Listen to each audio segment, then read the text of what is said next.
Good morning सभी को। आज हम लोग पढ़ेंगे क्वांटम संख्याएं। ठीक है क्या? क्वांटम संख्या। सबसे पहले समझते हैं कि क्वांटम संख्या है क्या। ठीक है, क्वांटम संख्या इंग्लिश में बोलोगे तो क्या हो जाएगा? Quantum number. Quantum number.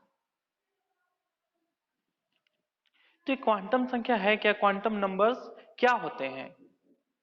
तो देखो, किसी भी परमाणु में इलेक्ट्रॉन की कुछ स्थिति होती है, ऊर्जा होता है, आकार होता है, वो स्पिन कैसे कर रहा है, इन सभी चीजों की जानकारी के लिए हमको जिन संख्याओं की आवश्यकता होती है, मेनली 4 संख्याओं की आवश्यकता होती है, उन्हें हम क्वांटम संख्या कहते हैं। अतः इसका डिफिनेशन क्या हो जाएगा? क्वांटम संख्या वे संख्या होते हैं जिसके द्वारा किसी परमाणु में उपस्थित इलेक्ट्रॉन की ऊर्जा, आकृति, चक्रण, अभिवृत्ति, ठीक है, इसकी जानकारी प्राप्त करने के लिए हमको जिन 4 संख्याओं की आवश्यकता होती है उन्हें हम क्वांटम संख्या कहते हैं। अब ये क्वांटम संख्या 4 होते हैं। कितने क्वांटम संख्या होते हैं? 4 होते हैं। कौन कौन से? तो पहला क्वांटम संख्या आपका होता है मुख्य क्वांटम संख्या। मुख्य क्वांटम संख्या। और मुख्य क्वांटम संख्या को बोलते हैं, इंग्लिश में क्या बोलेंगे? Principal quantum number. क्या होगा? Principal quantum number. आप केवल हिंदी ध्यान नहीं रखेंगे, ठीक है, हिंदी इंग्लिश दोनों नाम याद रखेंगे क्योंकि दोनों से क्वेश्चन बनता है। डायरेक्ट प्रिंसिपल क्वांटम नंबर भी बोलते हैं, और प्रिंसिपल क्वांटम नंबर को स्मॉल एन से रिप्रेजेंट किया जाता है। सेकेंड होता है आपका द्विगंशी क्वांटम संख्या। द्विगंशी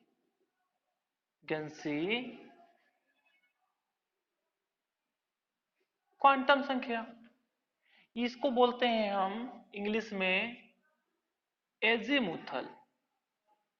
एजीमुथल क्वांटम नंबर, इसको रिप्रेजेंट किया जाता है स्मॉल एल से। आप लोग नोट करते जाएंगे साथ में। तीसरा होता है चुंबकीय क्वांटम संख्या। चुंबकीय क्वांटम संख्या मैग्नेटिक क्वांटम नंबर, इसको स्मॉल एम से रिप्रेजेंट किया जाता है। और लास्ट चौथा होता है आपका चक्रण क्वांटम संख्या या स्पिन क्वांटम नंबर, इसको स्मॉल एस से रिप्रेजेंट किया जाता है। तो ये आपके 4 क्वांटम संख्याएं होते हैं। अब ये कार्य क्या करते हैं, इनका क्यों जरूरत पड़ा, किसके द्वारा हम क्या ज्ञात करेंगे, उसके बारे में हम लोग डिटेल्स देखते हैं। पहले ये चारों आप लोग नोट कर लीजिए। फिर स्टार्टिंग करेंगे हम लोग पहला मुख्य क्वांटम संख्या या प्रिंसिपल क्वांटम नंबर। मुख्य क्वांटम संख्या n होता है, यह किसी परमाणु में उपस्थित इलेक्ट्रॉन का मुख्य कोश सेल के बारे में बताता है कि कौन से सेल में इलेक्ट्रॉन उपस्थित होगा। ठीक है, उसके ऊर्जा स्तर को बताता है, एनर्जी लेवल को बताता है। जैसे ए जो होता है एन का मान 1 2 3 4 एक्सेट्रा होता है। और एन का मान कोश के मान को रिप्रेजेंट करता है। यदि एन का मान यह है तो क्रमशः क्या होगा? के एल एम एन, इस प्रकार कोश को दर्शाता है। मुख्य क्वांटम संख्या एन का मान कोश के मानों को रिप्रेजेंट करता है। यदि एन का मान 1 है तो यह के कोश को रिप्रेजेंट करेगा। कौन सा? के कोश, के सेल को रिप्रेजेंट करेगा। यदि n बराबर 2 है तो L को रिप्रेजेंट करेगा। यदि n बराबर 3 है तो के एल एम को रिप्रेजेंट करेगा। और यदि n बराबर आपका 4 है तो यह n कोश को रिप्रेजेंट करता है। अब ये देखो कोश क्या है इसे, तो कल हम ऑर्बिट देखे थे, ठीक है, जहां इलेक्ट्रॉन पाए जाते हैं, तो ये जो कोश होते हैं नाभिक से प्रथम होता है यह, और यह क्या होगा, द्वितीय होता है, यह तृतीय होता है तीसरा, और यह होता है आपका चतुर्थ। ठीक है, तो इस प्रकार ये होते हैं। यदि हम एक नाभिक ले लें कोई भी, आपको पता है कि सबसे पहले जो तत्व है पदार्थ है उनका सबसे सूक्ष्मतम भाग परमाणु होता है, परमाणु के अंदर में नाभिक होता है, ये समझ लो क्या है, नाभिक है। ये क्या है, हमारा नाभिक है जहां प्रोटॉन और न्यूट्रॉन उपस्थित है। अब इस नाभिक के बाहर तो इलेक्ट्रॉन पाए जाते हैं, नाभिक के बाहर में इलेक्ट्रॉन पाए जाते हैं। तो इस नाभिक के बाहर जो पहला कक्ष होता है, पहला कोश होता है, यह होता है आपका क्या, के। अब इसके बाद जो दूसरा कोश होता है वह होता है आपका एल, तीसरा कोश एम, और चौथा कोश एल होता है। तो यह क्या होगा आपका, के, एल, एम और एन, ये होते हैं आपके कोश। नाभिक से बाहर पहला, दूसरा, तीसरा, चौथा। ठीक है, अब इनका मान आप देखोगे तो ये होता है n बराबर 1 होता है, ये 2 होता है, ये 3 होता है, और ये 4 होता है। n के मानों पे देखो डिफर करता है, n की मान जितनी बढ़ेगी इनकी संख्या आगे बढ़ती जाती है। अब ये हुआ हमारा मुख्य क्वांटम संख्या। मुख्य क्वांटम संख्या यहाँ पे इलेक्ट्रॉन की उपस्थिति को भी दर्शाता है। हम लोग पढ़े थे ऑर्बिट में, कोश में इलेक्ट्रॉनों की अधिकतम संख्या 2n² होती है, पढ़े थे या नहीं? ठीक है, हाँ, 2n² होता है, और n का मान हमको यहाँ पे मिल चुका है। तो इस फॉर्मूला में यदि हम रखते तो हमको पता चल जाएगा कि कौन से कोश में कितने अधिकतम इलेक्ट्रॉन रह सकते हैं। देखो 2n², यदि हम पहले कोश की बात करें, के कोश की, तो के कोश में कितना है, n का मान 1 है। इसको मैं थोड़ा सा मिटा रहा हूं, यहाँ पे देखना,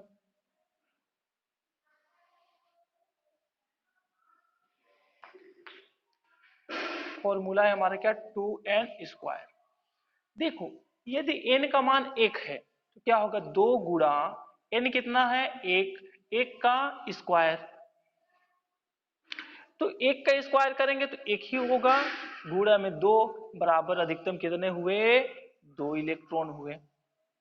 अतः के कोश में अधिकतम 2 इलेक्ट्रॉन रह सकते हैं। ठीक है, अब है एल कोश। एल कोश में देखो तो 2 इंटू एन का मान कितना है, 2 है, तो इंटू हो जाएगा 2, 2 का स्क्वायर, तो 2 दूनी होता है 4, और गुणे इधर कितना है 2, तो 4 दूने 8। तो एल कोश जो होगा इसमें आपका अधिकतम 8 इलेक्ट्रॉन हो सकते हैं। ठीक है, के कोश में अधिकतम 2 इलेक्ट्रॉन भर सकते हैं, एल कोश में अधिकतम 8 इलेक्ट्रॉन भर सकते हैं। इसी तरह यदि हम देखें 2 इंटू 3², 2 इंटू 4²,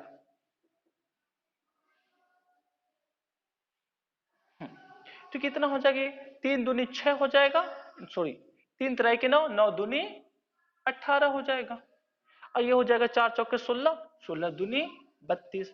तो यहाँ पे आपके एम कोश में कितने हो जाएंगे, अधिकतम 18 इलेक्ट्रॉन, और यहाँ हो जाएगा अधिकतम 32 इलेक्ट्रॉन।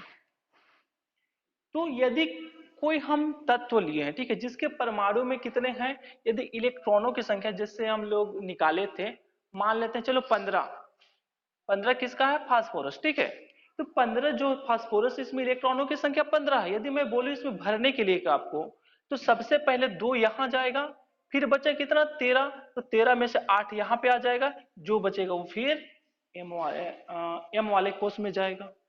इस प्रकार इलेक्ट्रॉन क्या होते हैं, भरते जाते हैं। ठीक है, तो ये होता है आपका मुख्य क्वांटम संख्या। अब हम लोग सेकेंड देखते हैं, एजीमुथल क्वांटम नंबर एल। ये समझ में आया सभी को? ठीक है, नोट किए, नोट भी करते जाएंगे। ठीक है।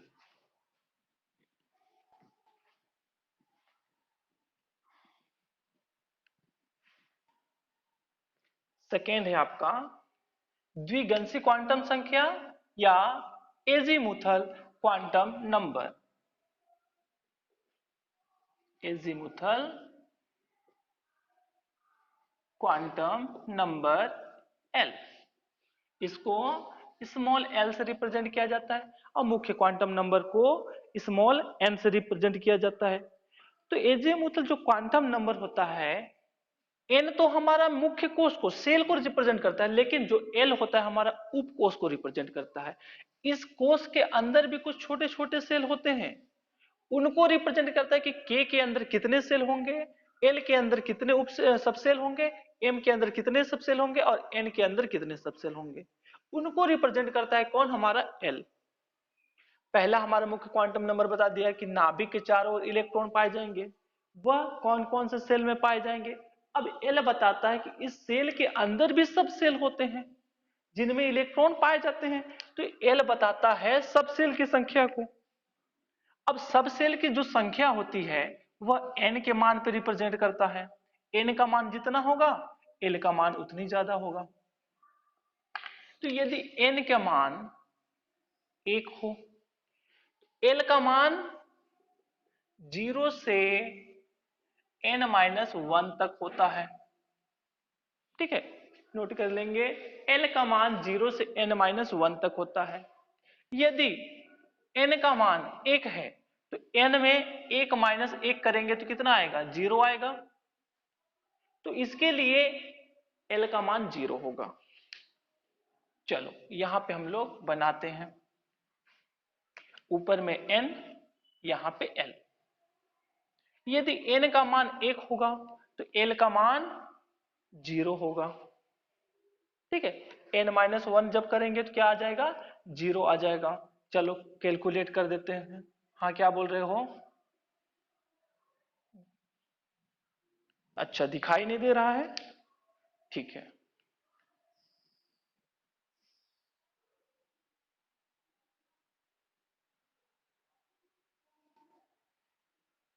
अभी दिखाई दिया क्या, ठीक है।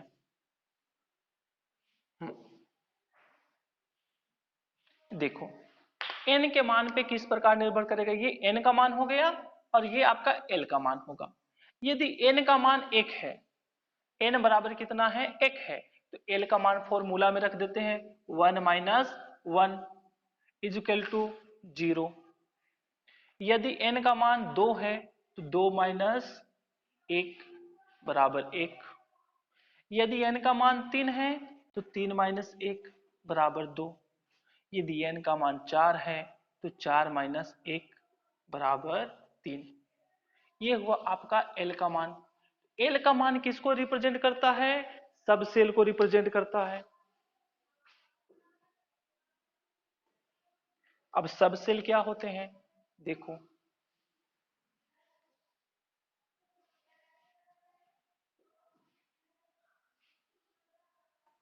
सब सेल, सब सेल यदि 0 है यहां पे तो ये होता है एस,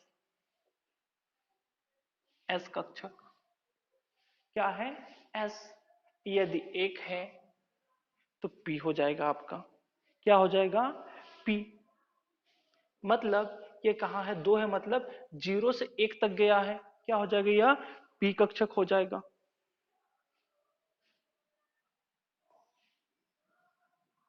और यह क्या हो जाएगा आपका, डी कक्षक। और ये हो जाएगा आपका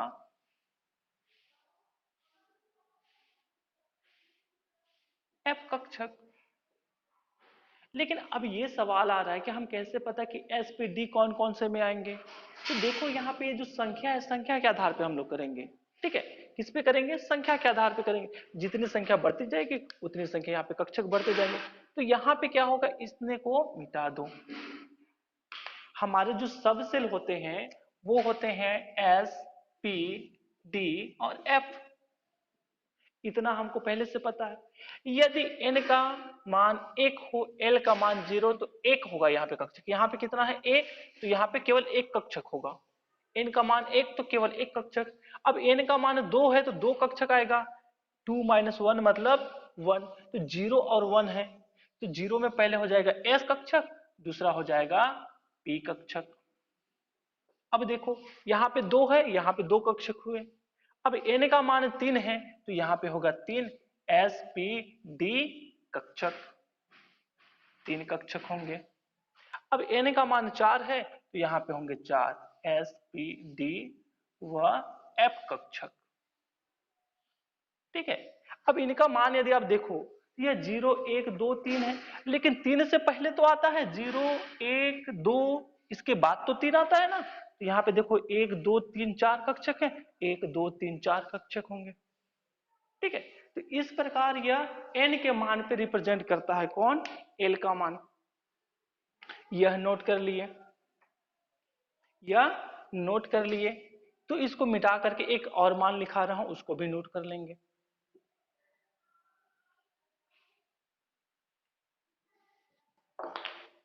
देखो n का मान l का मान निर्भर करता है, तो n का मान 1 होगा तो l का मान 0 होगा, 2 होगा तो 0 1 होगा, 3 होगा तो 0 1 2 होगा, और 4 होगा तो 0 1 2 व 3 होगा l का मान।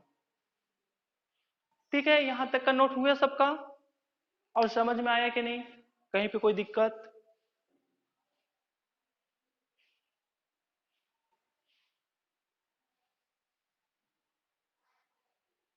5 होगा तो फिर ये आगे बढ़ेगा। जनरली अभी तक हमारे जितना है, पूरे जितने तत्व हैं पूरे का इलेक्ट्रॉन इतने में आ जाता है। ठीक है। वहां जब अधिक परमाणु क्रमांक के तत्व जब ज्ञात होंगे तो sp d f के बाद और भी IgKl कक्षक आ जाएंगे, लेकिन अभी तक इतने में हमारे पूरे आ जाते हैं। ठीक है।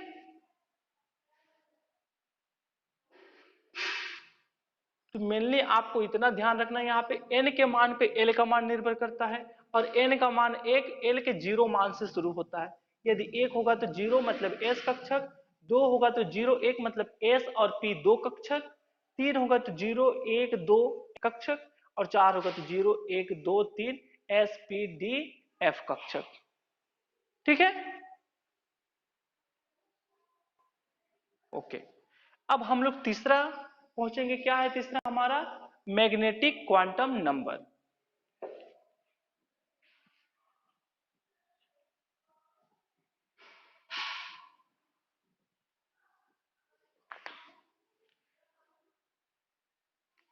एक और चीज यहां पे आपको समझ में आएगा। देखो जो है n बराबर 1 मतलब ये कौन सा है? सेल। जो मुख्य कोश है वह क्या है? k है। देखो n बराबर 1 मतलब क्या है? k है।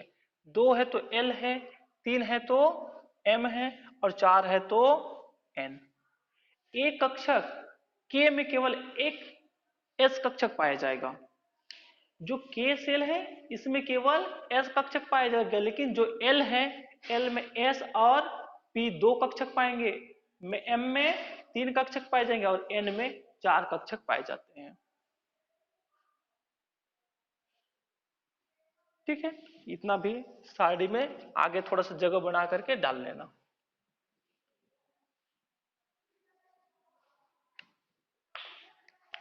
थर्ड नंबर,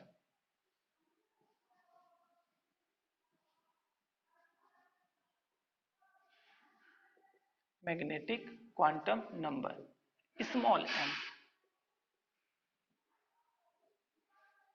ठीक है।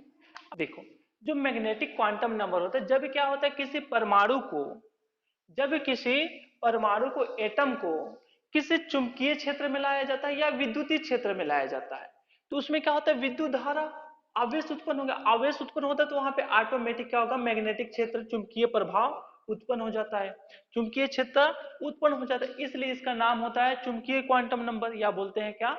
Magnetic quantum number. और मैग्नेटिक क्वांटम नंबर जो होता है वह एल के मान पर निर्भर करता है। ठीक है। जिससे हम लोग पहले देखे क्या हो गया? कोष देखे। अब कोष के बाद बताया गया कि कोष के अंदर में कितने उपकोष होंगे, जो एल रिप्रेजेंट किया। अब m जो होता है m बताता है ये जो उपकोष है इस उपकोष के अंदर में कितने ऑर्बिटल होंगे उनके बारे में बताता है, हमारे कितने कक्षक होंगे उसके बारे में बताता है क्या, मैग्नेटिक क्वांटम नंबर। तो जो मैग्नेटिक क्वांटम नंबर होता है वह एल के मान के माइनस से प्लस तक होता है। m का मान माइनस एल से प्लस एल तक होता है। सबसे पहला था हमारा n, n के बाद आया l, l n के मान पर निर्भर करता था, अब आया m, m l के मान पर निर्भर करता है। कैसे होगा देखो, यदि l बराबर क्या था हमारा 0, क्या था l बराबर 0 था, मतलब यह रिप्रेजेंट कर रहा था s कक्षक को। ठीक है, तो m का मान यहां पे क्या हो जाएगा, m बराबर 0, क्या हो जाएगा 0, l का मान 0 तो m का मान 0, और m का 0 मान एक ऑर्बिटल को रिप्रेजेंट करता है। ऑर्बिटल, यदि l का मान था 1 था, कितना था 1 था, तो m का मान हो जाएगा आपका माइनस एल से। ठीक है, माइनस एल से शुरू, तो -1 फिर 0 फिर +1 तक। तो देखो कितना हुआ 1 2 3, तो यहाँ पे ऑर्बिटल की संख्या कितनी हो जाएंगी, 3 ऑर्बिटल हो जाएंगे। यदि एल का मान 2 है तो m का मान माइनस से प्लस तक, तो -2 -1 0 +1 +2, 1 2 3 4 5, तो यहाँ पे ऑर्बिटल की संख्या कितने हो जाएंगे, 5 हो जाएंगे। यदि L का मान 3 हो तो m का मान -3 -2 -1 0 +1 +2 और +3, तो 1 2 3 4 5 और 6 1 7, कितने संख्या हो जाएंगे ऑर्बिटल के, 7 ऑर्बिटल हो जाएंगे। ठीक है, अब यदि हम इसमें कक्षक देखें तो यहाँ पे क्या क्या था कक्षक, यहाँ पे था s कक्षक, s कक्षक में केवल एक ऑर्बिटल होता है। l बराबर एक मतलब होता था क्या, s और p दो कक्षक आ रहे थे, 0 और 1, 0 का तो हमारा हो चुका, तो बचा क्या क्या यहाँ पे, केवल p कक्षक बचा। फिर l बराबर 2 मतलब 0 1 2 था, s p और d, कितना था s p और d, तो S और P तो पहले आ चुके हैं, D बचा हमारा D कक्षक।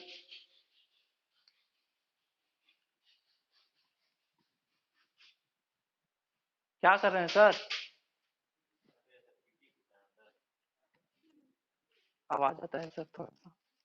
अच्छा, हाँ, झंझनाहट का पूरा। हाँ,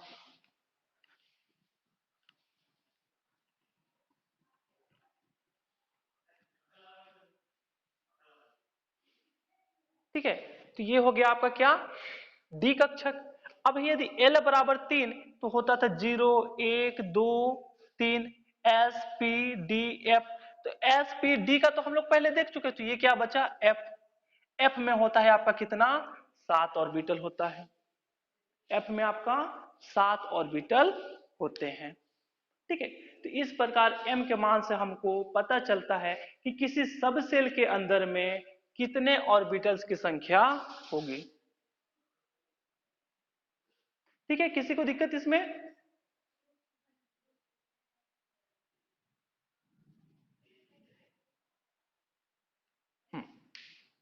सबसे पहले देखे थे हम लोग n, जो मुख्य कोष सेल के बारे में बता रहा था, K L M N।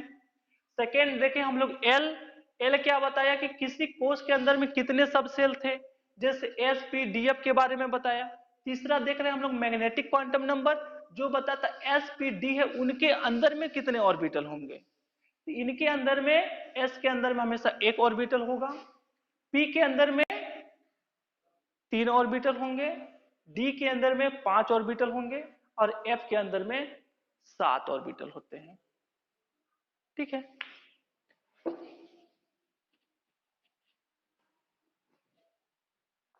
देखो ये ऑर्बिटल हमेशा इस प्रकार से हम बनाते हैं इलेक्ट्रॉन को जब भरते हैं तो, और ये 1 2 3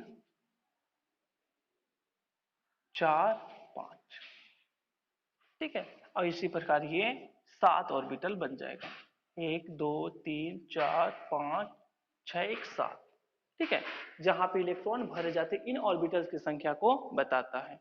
ये हुआ आपका मैग्नेटिक क्वांटम नंबर। अब चौथा आता है हमारा स्पिन क्वांटम नंबर। किसी को यदि समझ में नहीं आता है तो तुरंत बोलेंगे कि सर यहाँ पे कैसे हो रहा है, तो मैं उसको फिर से बता सकता हूं, लेकिन बाद में आप लोग बोलेंगे तो वह बढ़ जाएगा, फिर बाद में नहीं पूछ पाओगे आप लोग।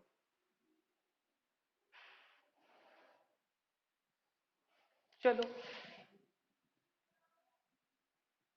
चौथा क्या हमारा स्पिन क्वांटम नंबर, इसको स्मॉल एस से रिप्रेजेंट करते हैं।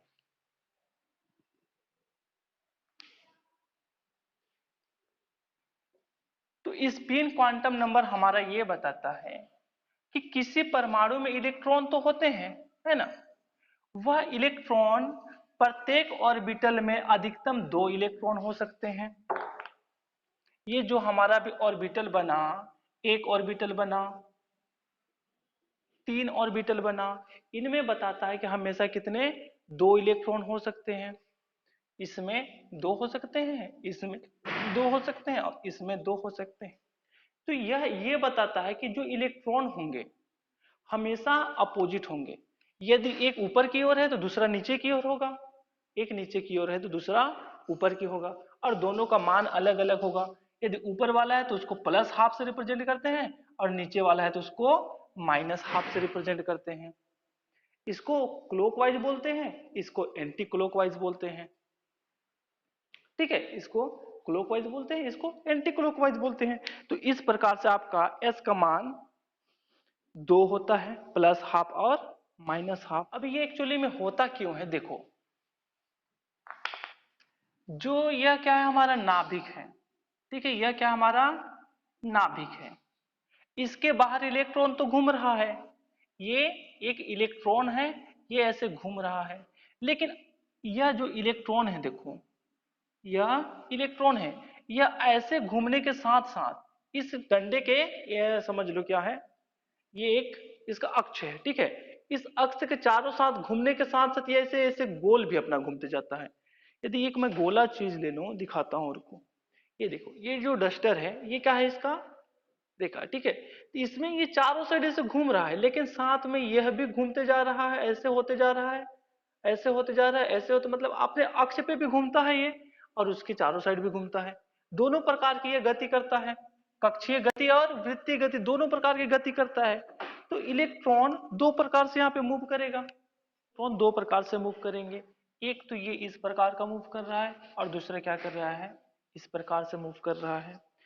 तो इधर से जो क्लॉकवाइज, क्लॉक मतलब क्या है, घड़ी की दिशा में। अब घड़ी के सुई को कभी आप देखोगे तो यहां से क्या होता है, हमेशा इस तरीके से घूमता है, ये क्या है आपका क्लॉकवाइज है, और ये क्या होगा अपोजिट साइड घूम रहा है, ये उल्टा घूम रहा है इधर, ये देखो ये उल्टा घूम रहा है, उल्टा घूम रहा है, तो ये क्या होगा आपका एंटी क्लॉकवाइज। और क्लॉकवाइज को बोलते हैं दक्षिणावर्त, और एंटी क्लॉकवाइज को बोलते हैं वामावर्त। अब ठीक है, अब बुक में जो मिस प्रिंट है उसको सुधार लेना, हिंदी में भी मिल गया, ठीक है। जो घड़ी की दिशा में इलेक्ट्रॉन घूमेगा उसको हम बोलेंगे क्लॉकवाइज, जो घड़ी की दिशा के विपरीत घूम रहा है उसको बोलेंगे हम एंटी क्लॉकवाइज, घड़ी के विपरीत, इसको बोलेंगे वामावर्त, इसको बोलेंगे दक्षिणावर्त। इसके लिए मान होता है आपका प्लस हाफ और इसके लिए मान होता है आपका माइनस हाफ। इसको तीर के निशान के ऊपर से दर्शाते हैं और इसको तीर के निशान में नीचे से दर्शाते हैं। ठीक है, अब क्लियर है? हाँ, जितना कंफ्यूजन है पूरा, हाँ पूरा कंफ्यूजन यहाँ पे मैं क्लियर कर रहा हूं। अब इसको आप लोग अपने कॉपी में नोट करो, जहां पे मिस प्रिंट आ रहा है उसको आप सुधार लेंगे। तो ये होता है आपका स्पिन क्वांटम नंबर। स्पिन इसलिए बताया जाता है कि किसी भी ऑर्बिटल में क्या होगा, अधिकतम 2 इलेक्ट्रॉन तो रह सकते हैं, लेकिन उनका स्पिन क्लॉकवाइज हो रहा है या एंटी क्लॉकवाइज हो रहा है। यदि क्लॉकवाइज होगा तो प्लस हाफ मान होगा, लेकिन एंटी क्लॉकवाइज होगा तो माइनस हाफ मान होगा। इसके लिए आपका आता है स्पिन क्वांटम नंबर। अब इसको हम यदि एक एग्जाम्पल लेकर के देखें तो पता चलेगा इनका पूरे 4 क्वांटम नंबर है, इनका क्या उपयोग है। तो चलो एक एग्जाम्पल लेते हैं हमारा क्वेश्चन। ठीक है, क्या बोल रहा है, 2p6 के लिए चारों क्वांटम संख्या ज्ञात कीजिए। ठीक है, 4 क्वांटम नंबर हमारे क्या क्या थे, n, l, m और s। कितने थे, n, l, m और s। 4 क्वांटम संख्या ज्ञात कीजिए। तो देखो कितना दिया है, 2p6। तो सबसे पहले n का मान हमको मिल गया। l का मान n के मान पे डिपेंड करता है, कहां तक होता है l का मान, n-1 तक होता है। तो यदि n का मान 2 है, -1 इज इक्वल टू 1, मतलब l का मान 0 और 1 होगा। अब ठीक है, l का मान 0 और 1, 0 का मतलब s, 1 का मतलब p। 2 कक्षक हमको मिल गए। तीसरा आता है m का मान। तो m का जो मान होता है l के -l से +l तक होता है। ठीक है, कहां तक होता है, -l से +l तक होता है। तो l का मान 1 है, -1, 0, +1 तक होगा m का मान। अर्थात ये कितने ऑर्बिटल बता रहा है, ऑर्बिटल की संख्या 3 है। n का मान 2 दिया हुआ है, l का मान हमको मिल गया 0, 1, यहाँ पे आ गया p, मतलब हमारा कंफर्म हो गया कि क्या है, p। यह भी मिला हमको, कंफर्म हुआ p है। अब बोल रहा है m का मान l के माइनस से लेकर प्लस तक होता है, 3 ऑर्बिटल होता है। और चौथा आता है क्या, हमारा s का मान। और s का मान क्या होता है, इलेक्ट्रॉनों के लिए होता है, एक वामावर्त है एक दक्षिणावर्त है। s में कितना बोल रहा है यहाँ पे, देखो p में 6 इलेक्ट्रॉन है, तो ऑर्बिटल की संख्या यहाँ पे हो जाएगा आपका, पहले ऑर्बिटल की संख्या बना देते हैं। देखो ऑर्बिटल की संख्या 3 है, तो ये ऑर्बिटल की संख्या 3 हो गया। अब इलेक्ट्रॉन की संख्या कितनी है, 6, तो आप भरोगे तो 1, 2, 3, 4, 5, 6। और एक ऊपर साइड होता है उसके लिए प्लस हाफ होता है, जबकि नीचे साइड होता है उसके लिए माइनस हाफ होता है। सेम इसके लिए भी हो जाएगा, प्लस हाफ माइनस हाफ, और थर्ड वाले के लिए भी हो जाएगा क्या, प्लस हाफ माइनस हाफ। तो यहाँ पे मान क्या हो जाएगा आपका, s का मान 0 हो जाएगा, plus half minus half cut जाएगा, ये कट जाएगा, ये कट जाएगा।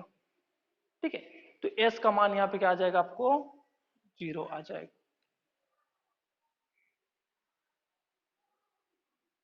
ठीक है, इस प्रकार से मुख्य क्वांटम संख्या का मान ज्ञात किया जाता है किसी भी इलेक्ट्रॉन्स के लिए।